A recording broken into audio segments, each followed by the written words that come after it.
Hey everybody, hope you're all doing well and staying safe and healthy. Thank you so much for all the wonderful responses to the previous videos about the boom method, the book that I put out last year. And I just want to continue on and give you a little bit more of an overview to the third section of the boom method. I'm going to do my best to keep this video a little bit more concise because the last one we had some upload difficulties. So if there's anything in here that you'd like me to expand upon in a future video, please do let me know. And as always, send me your questions, send me any topics that you'd like me to cover in a future video. I'm super open to input and trying to keep these impromptu and spontaneous and moving forward. So the third section of the boom method is called flexibility and control, which of course are two areas or two things that we need a lot of on an instrument like the trumpet. Flexibility I think of as having a responsive embouchure to the airstream that we give it that will go where we want it to go. And control I think of as feeling like you are able to accomplish what you need to accomplish in a given moment. And a lot of that comes from slow practice and slow flexibilities. For many years, I really dedicated a portion of my practice to doing stuff out of the first, section of the violin book.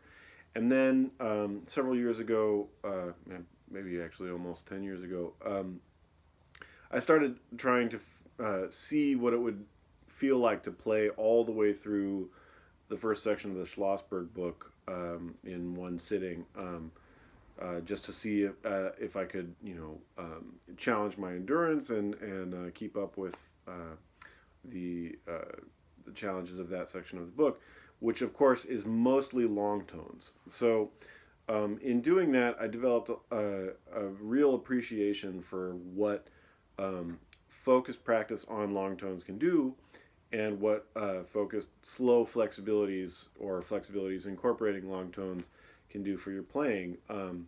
So over time, it kind of morphed in my own practice to what you see in the third section.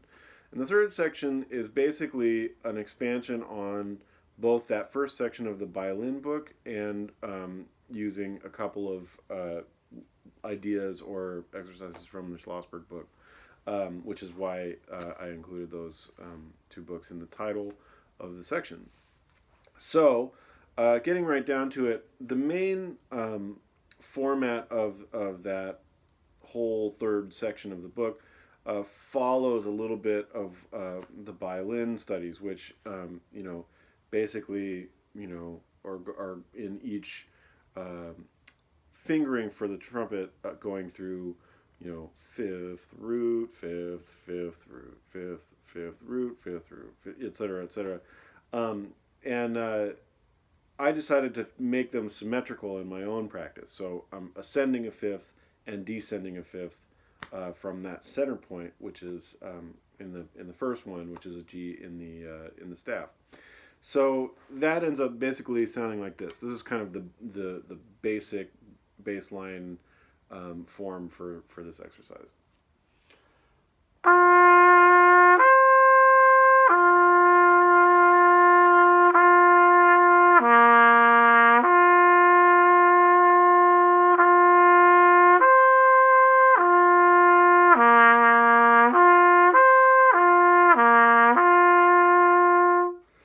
So pretty simple, but the idea is that by making it symmetrical and making both sides around the center a fifth, we're actually traversing a ninth in the range of the instrument, and that kind of breaks the shackles of the octave. I mean, a lot of the time when we're playing trumpet methods or brass methods in general, it really follows the overtone series, which is natural for us. But if we can start practicing in intervals that are more based on sort of compositional or melodic or harmonic ideas, then we're not chaining ourselves to the limitations of the overtone series as applied to a brass instrument. Because I found, in sometimes, like, if I had to play a ninth in a lyrical fashion, for some reason that felt more difficult than playing an octave, and that didn't make any sense to me, except that it was just a habit.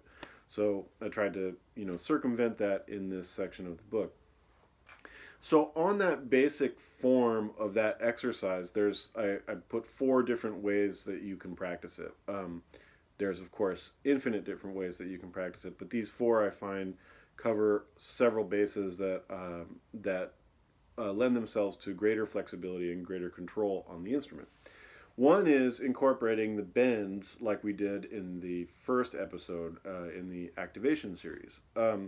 So that means we have that sort of sine wave over under bend structure. So the bend by itself is basically like this.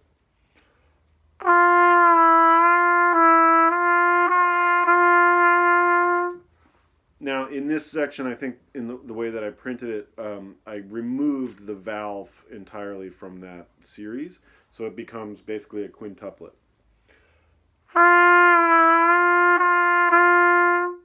So if we apply that quintuplet on each note of the exercise, it basically sounds like this.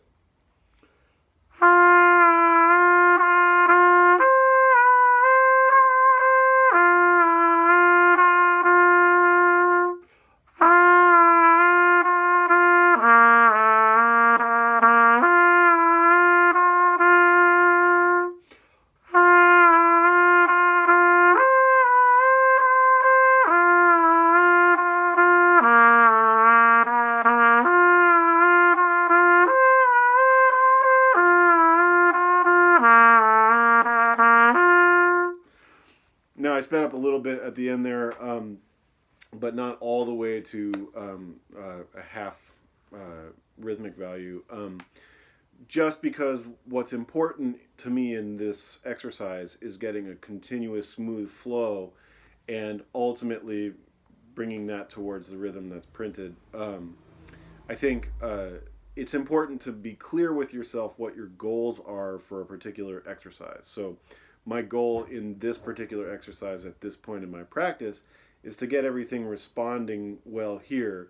And then as I move through the series, I get closer and closer to feeling like I can execute it at a variety of different tempos very rhythmically accurately.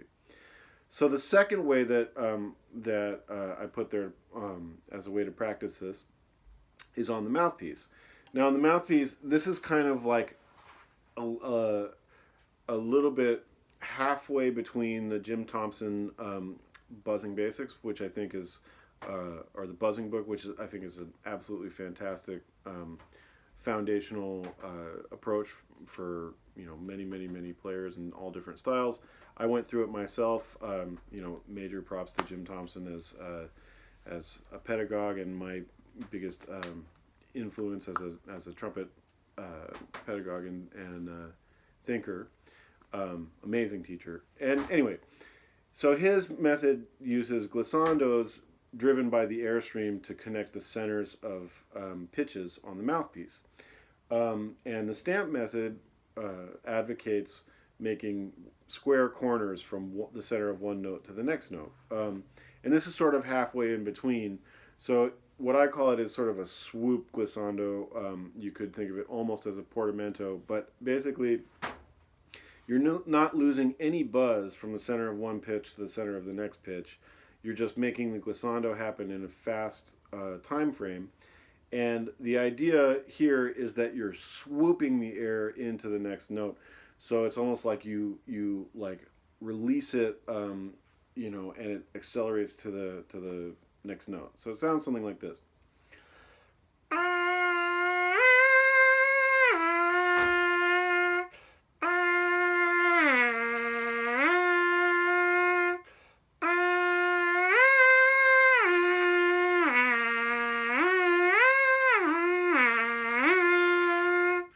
And the idea of swooping into the note basically makes it like an acceleration into, you know, the sweet spot of that next pitch, and it really helps define the arrival point of where that center is, and it helps feel in a sort of elongated way the way that you need to ramp your air or you know, adjust what you're doing when you're playing a musical passage.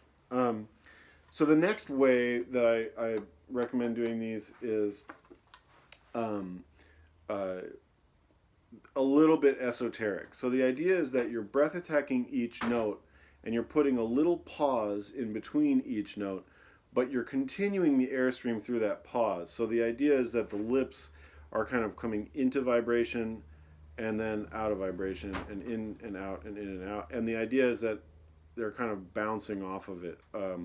Like if the airstream's going through the center there, the lips are coming together and the air is creating the vibration. So it's a little weird, but mess around with it and see if you can get that feeling. So it's something like this.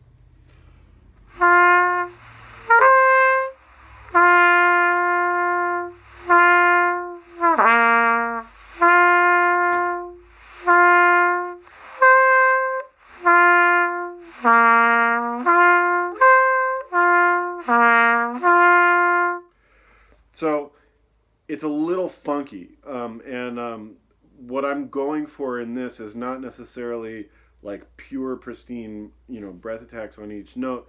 It's really that feeling of the lips bouncing off of the airstream, and it takes a little messing around with to get used to, but I find it really helpful if you're looking for more kind of like gentle response in what you're playing.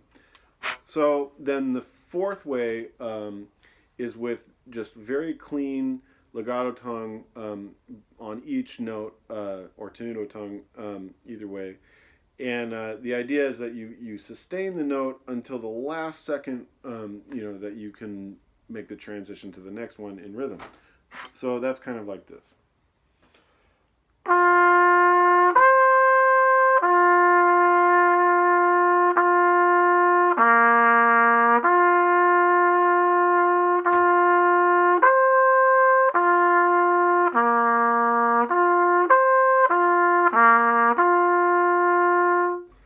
So we're going for as connected articulation as you can, and as unbroken an airstream as you can. And in this one, kind of like I was talking about in the previous video, I'm trying to get the tongue to basically like just bounce off the airstream, kind of like the lips were doing in the last one.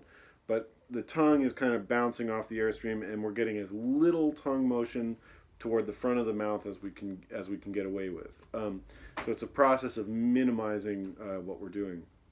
And then I follow that with the Schlossberg crescendo decrescendo exercise in 3 octaves, and then as we expand the range in 4 octaves. So that's basically.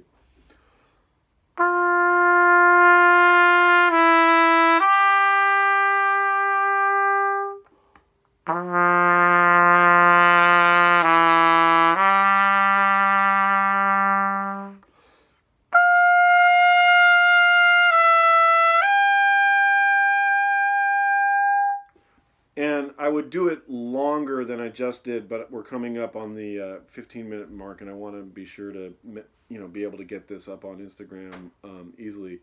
So that's this first little series of the 3rd section. In the next video, I'll go through the 2nd series in the 3rd section, which has a little bit more sort of active flexibility stuff going on. Again, send me your questions. Follow me on Instagram, Facebook, subscribe on YouTube. Would love this to be a great free resource for you, either students or teachers. And hope you're all staying safe and healthy, and see you soon.